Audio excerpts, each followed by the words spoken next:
ठीक है। तो यहाँ पर जो हमारा द लिविंग वर्ड था वो चैप्टर ऑलरेडी क्लोज हो गया है। ठीक है, अब हमारे कुछ एक्स्ट्रा पॉइंट्स हैं जो इस चैप्टर से रिलेटेड हैं, जो आपके नीट एग्जामिनेशन में पूछे जाते हैं, वो अब हम यहाँ पर डिस्कस करते हैं। ठीक है, तो हमारे कुछ पॉइंट्स हैं। क्या पॉइंट्स है? सबसे पहले आपसे पूछा जाएगा who is the father of biology. तो आप बोलोगे एरिस्टोटल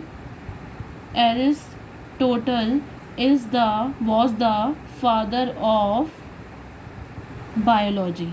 ठीक है, एरिस्टोटल कौन है? फादर ऑफ बायोलॉजी है।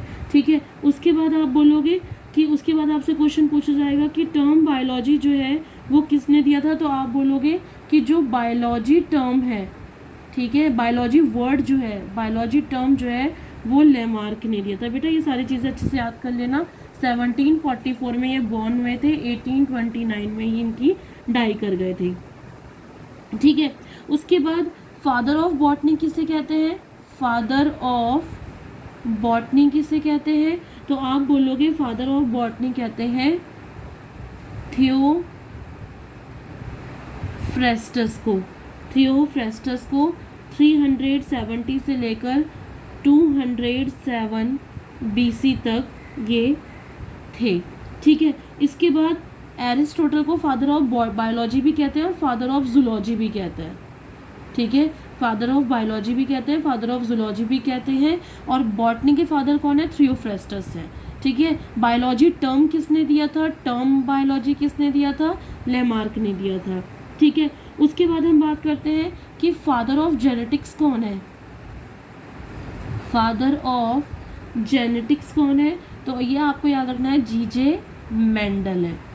ठीक है, उसके बाद फादर ऑफ मॉडर्न एम्ब्रियोलॉजी कौन है? सब नेमिंग आपको अच्छे से मगअप करनी है। एम्ब्रियोलॉजी कौन है? तो आप बोलोगे कार्ल अर्नस्ट वॉन बेयर। ठीक है, कार्ल अर्नस्ट वॉन बेयर जो है वो फादर ऑफ मॉडर्न एम्ब्रियोलॉजी है। इसके बाद फादर ऑफ टेक्सोनॉमी कौन है? फादर ऑफ टेक्सोनॉमी है कैरोलस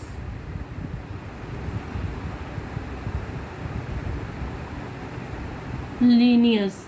ठीक है, उसके बाद आ जाएगा फादर ऑफ ब्लड सर्कुलेशन कौन है? Sorry, father of blood group, मतलब ब्लड ग्रुप किसने दिया था? तो आप बोलोगे के लैंस्टीनर ने। ठीक है, उसके बाद फादर ऑफ ब्लड सर्कुलेशन, तो फादर ऑफ ब्लड सर्कुलेशन है विलियम हार्वे। ठीक है, उसके बाद आ जाएगा फादर ऑफ मेडिसिन, तो आप बोलोगे हिप्पोक्रेट्स है फादर ऑफ मेडिसिन। ठीक है, उसके बाद फादर ऑफ माइक्रोबायोलॉजी, ये सब नेम आपको पढ़ने हैं बस। फादर ऑफ माइक्रोबायोलॉजी कौन है? आप बोलोगे लुइस पास्चर है। ठीक है, उसके बाद फादर ऑफ इम्यूनोलॉजी कौन है? इम्यूनोलॉजी। ठीक है, आप बोलोगे एडवर्ड जेनर है। ठीक है, ये सारे बहुत इंपॉर्टेंट फादर्स हैं। इन सब के बारे में आपको अच्छे से, मतलब सबके नेमिंग आपको अच्छे से इसको मगअप कर लेना। ठीक है, इसके बाद यह तो हमारे कुछ साइंटिस्ट के नाम थे कि कौन कौन किस किस चीज़ के फादर हैं। ठीक है, ये पेज बहुत इंपॉर्टेंट है। आई बात समझ में? इसके बाद हम देखते हैं, ठीक है, इसके बाद हम देखते हैं कि कुछ वर्ड्स हैं हमारे, वो क्या होते हैं। जैसे सुश्रुता,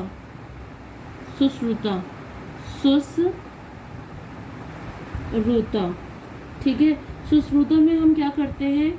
ह्यूमन की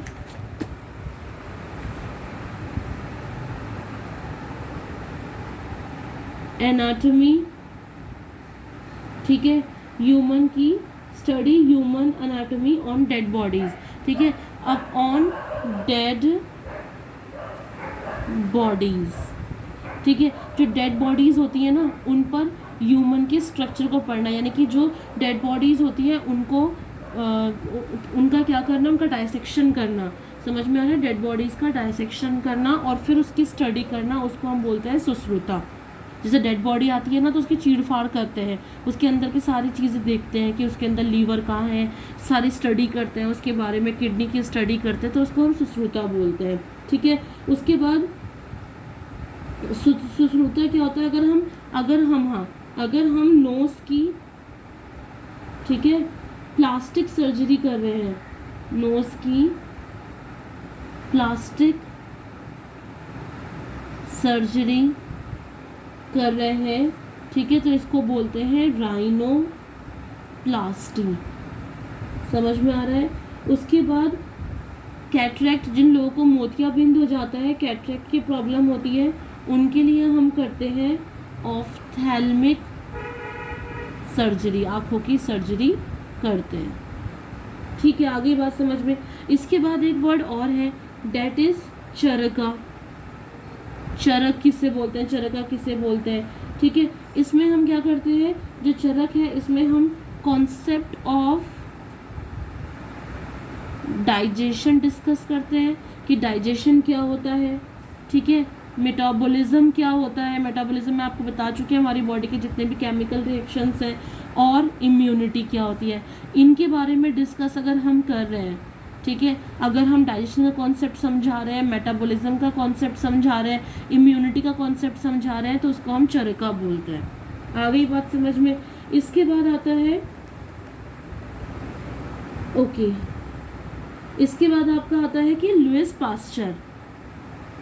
लुईस पास्चर कौन थे, मैंने अभी आपको बताया कि फादर ऑफ माइक्रोबायोलॉजी थे। लुईस पास्चर ने कहा था कि, मैं आपको इनका एक कॉन्सेप्ट बता दूं कि उन्होंने क्या कहा था, इन्होंने बोला था कि chance favours the trained mind, ठीक है, मतलब जो ट्रेंड माइंड होता है, जिसका माइंड ऑलरेडी ट्रेंड होता है, चांस भी केवल उन्हीं को मिलता है, उन्हीं को फेवर करता है। आगे बात समझ में। तो इन्होंने ये बात कही थी, ठीक है, बिकॉज एन इनोवेटिव माइंड में perceive the desire direction for discovery. ये इन्होंने इसलिए कहा था क्योंकि अगर हमें कोई अच्छी डिस्कवरी करनी है, ठीक है, तो हमारा माइंड भी वैसे ही परफेक्ट होना चाहिए, मतलब अच्छी डिस्कवरी वही करता है जिसके पास अच्छा माइंड होता है। तो इन्होंने एक स्टेटमेंट दिया था, chance favour the trained mind. उसके बाद मैं आपको बताना चाहती हूँ, ठीक है, इसके बाद कुछ पॉइंट्स हैं, जैसे कि the aquatic larval stage of salamander like ambystoma is able to reproduce and attain sexual maturity, it is called neoteny. अब मैं आपको एक वर्ड बताना चाह रही हूँ, that is neoteny. What is neoteny, ठीक है। नियोटेनी में क्या होता है कि जब वो अपनी रिप्रोडक्टिव स्टेज में नहीं पहुंचा होता है, मतलब अभी वो बच्चा है, ठीक है, अभी वो रिप्रोडक्टिव स्टेज में नहीं पहुंचा है, अभी वो चाइल्डहुड स्टेज में ही है, लेकिन चाइल्डहुड स्टेज में ही, ठीक है, चाइल्डहुड स्टेज में ही, जैसे फॉर एग्जांपल लार्वा होता है, लार्वा क्या होता है, चाइल्डहुड स्टेज होती है ना, तो लार्वल स्टेज में ही वो अपने रिप्रोडक्शन को अचीव कर जाए, मतलब जैसे आपके में कॉमन भाषा में बोलते हैं ना कि है तो बच्चे लेकिन बड़ों की तरह बात करती है, बड़ों की तरह लगती है, तो वैसे लार्वा क्या है तो बच्चा लेकिन रिप्रोडक्शन कर सकता है, तो इसको हम क्या बोलते हैं, नियोटेनी बोलते हैं। आ गई बात समझ में। नियोटेनी बहुत इंपॉर्टेंट है कि व्हाट इज नियोटेनी, ठीक। इसके बाद हम बात करते हैं, ठीक है, तो इसके बाद हम बात करते हैं कि हाँ बेटा, ये जो थे आपके सारे के सारे क्या थे, एक्स्ट्रा स्ट्रोक्स थे। एक्स्ट्रा स्ट्रोक का मतलब है कि आपके कुछ अलग से पॉइंट जो आपको एनसीईआरटी में नहीं मिलेंगे, लेकिन आपके नीट एग्जामिनेशन के लिए बहुत इंपॉर्टेंट है, ठीक है। इसके अलावा जो आपको लिविंग वर्ड में मिलेगा वो आपको रेस्पिरेशन भी मिलेगा, ठीक है, लिविंग थिंग्स में आपको रेस्पिरेशन देखने को भी मिलेगा, सेंसिटिविटी भी देखने को मिलेगी, ग्रोथ भी देखने को मिलेगी, रिप्रोडक्शन भी देखने को मिलेगा, एक्सक्रीशन भी देखने को मिलेगा, न्यूट्रिशन भी देखने को मिलेगा। और जो आपका स्पीशीज़ होती है ना अमीबा की, प्रोटियस, ठीक है। और जो आपका क्या बोलते हैं इसको, सीवर जो स्पीशीज़ होती है, इसमें आपको टोटल न्यूटैनी देखने को मिलेगी। तो this is all about your chapter. आज हमारा chapter number 1 that is the living world ख़त्म हो गया है। अब नेक्स्ट लेक्चर में नेक्स्ट वीडियो में हम सेकेंड चैप्टर स्टार्ट करेंगे, that is the biological classification. Thank you so much.